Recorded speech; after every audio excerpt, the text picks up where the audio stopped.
Bon, ça fait un maximum de temps que j'ai pas trop vraiment fait de vidéos.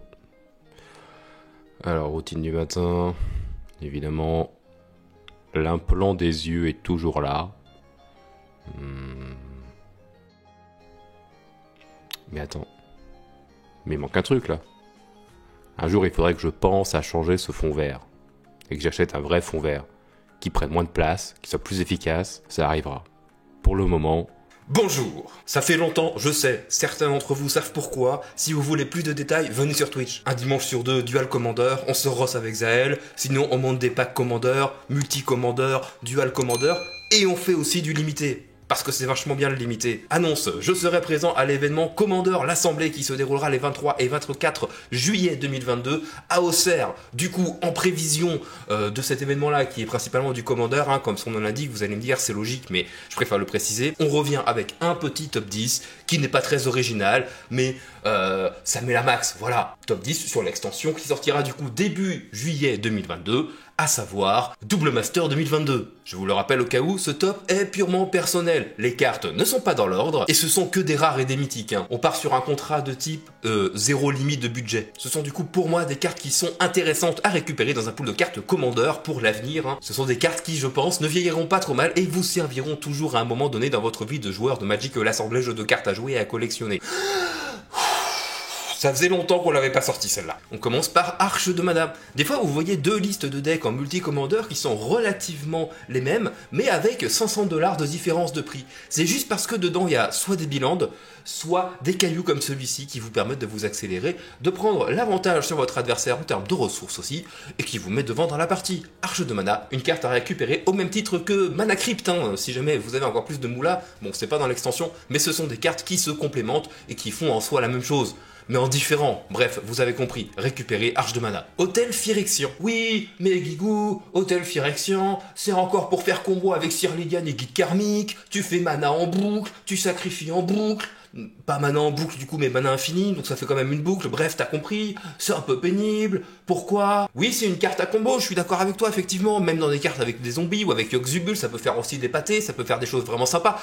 Mais pas que pour ça, ça vous permet aussi de vous fixer. Comme c'est un Arthos et qu'en plus c'est un color, vous pouvez rentrer ça à peu près dans n'importe quel type de pack. Et juste le fait, par exemple, je vous donne un exemple précis, voilà, comme ça, pouf, c'est cadeau, t'en fais ce que tu veux. En commandeur, tu as facilement la possibilité de faire quand même des jetons de créatures que tu vas peut-être utiliser à un moment en début de game pour pouvoir les sacrifier et faire un petit peu de mana dessus. Évidemment, ça t'accélère, ça te met en avant dans la partie par rapport aux autres personnes. Ça peut te permettre de mettre aussi dans ces couleurs-là des cartes qui vont te permettre de stack en début de game plus vite que tes adversaires pour pouvoir te protéger. Bref, récupère ce moteur à sacrifice infini, puisqu'il n'y a pas besoin de le sacrifier, tant que vous avez de la nourriture à pouvoir faire sacrifier. Quand je parle de nourriture, je parle pas de jetons nourriture, on se comprend, évidemment. Mais tant que vous avez des éléments à sacrifier, vous pouvez le faire en boucle. C'est aussi pour ça qu'il y a des combos infinis dedans. Oui, évidemment. Berger des Allosaures. Une petite 1-1 pour 1 qui dit que vos serveurs peuvent pas être contrecarrés, que lui-même il peut pas être contrecarré, que tous vos elfes peuvent passer 5-5. Alors, pourquoi je l'ai mis là? C'est une carte qui est forte, oui, mais dans son archétype, évidemment. Même si en mono vert, il y a des listes qui la jouent, ou jusqu'en bicolore, il y a des listes qui la jouent aussi pour l'aspect non contrecarrable des sorts verts. Mais évidemment, comme vous pouvez le constater, ça fait un espèce de giga overrun pour les elfes, c'est quand même sympa. Mais là où je veux en venir, c'est que ce n'est que son second reprint. Oui, ce n'est que la seconde fois qu'elle est rééditée dans une vraie extension. Du coup, c'est l'occasion de la récupérer. On parlait de Stax tout à l'heure.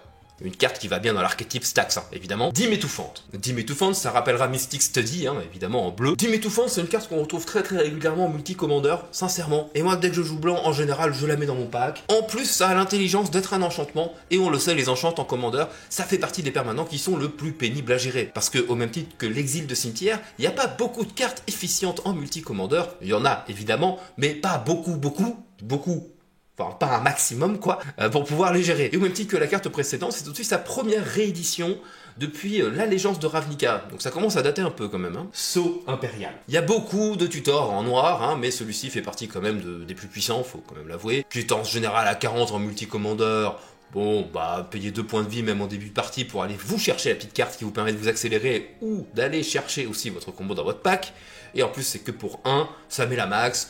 une carte à récupérer, et avec un peu de chance, ça va peut-être décoter aussi sur le marché secondaire. Oui, je sais Wizard, je sais, le marché secondaire, il faut pas trop le prendre en considération, je sais, mais on est entre nous, hein. Force de négation. Pour moi, il fait partie de ce pool de contre-sorts à avoir absolument dans un pool de cartes commandeur, qui va avec drain de mana et force de volonté. Voilà, c'est un peu le trio parfait à avoir, donc je vous invite à les récupérer. C'est toujours bien. Et en plus, c'est des cartes qui sont vues dans d'autres formats aussi éternels. Le moderne, et peut-être d'autres, mais après, je veux pas dire de bêtises parce que je connais pas très bien les autres formats. Mais je vous invite à le dire en commentaire.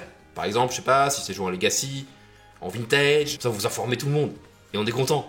On passe à des gros tons. Ulamog, Emrakul et Kozilek. C'est incolore, ça passe dans tout et n'importe quoi, dans des decks combos, ça vous permet de les sortir très tôt. Une fois que c'est sur le board, par exemple sur Emrakul, en général, vous êtes vraiment bien dans la partie.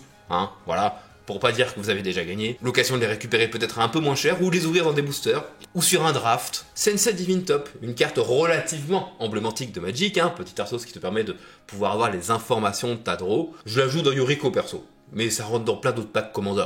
Bon, dans Yuriko, c'est vraiment fort. Récupérez-moi une Sensei Divine Top. En plus, il y a une nouvelle illustration qui est vraiment jolie. Profitez-en, quoi. Trophée de l'assassin. Il me semble que je l'avais déjà mis dans un top lorsque ça avait été réédité dans une autre extension, mais je ne sais plus laquelle. D'ailleurs, si vous vous en souvenez, dites-le en commentaire, évidemment, bien sûr. Ouais, j'essaie de prendre les bonnes habitudes des gens qui font des vidéos sur YouTube, à savoir, mettez des commentaires pour faire remonter, machin, tout ça. Apparemment, faut le faire. Faisons-le, hein. Voilà. Pouce bleu, partage, abonnement, évidemment.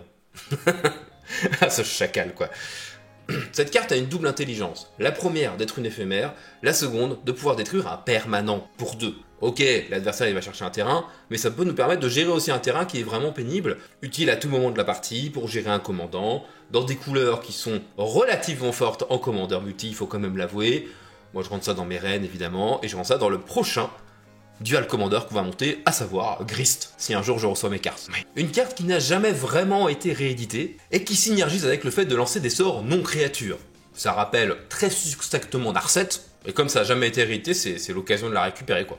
Voilà, une de plus. Si tu veux encourager le contenu, pour qu'il revienne plus régulièrement, mets un pouce en l'air, évidemment. Sur ce, je te remercie d'avoir regardé cette vidéo. Tu peux la partager un maximum partout où tu peux. T'abonner à la chaîne YouTube. Et surtout, tu n'oublies pas, la magie n'est jamais finie. Un maximum de love.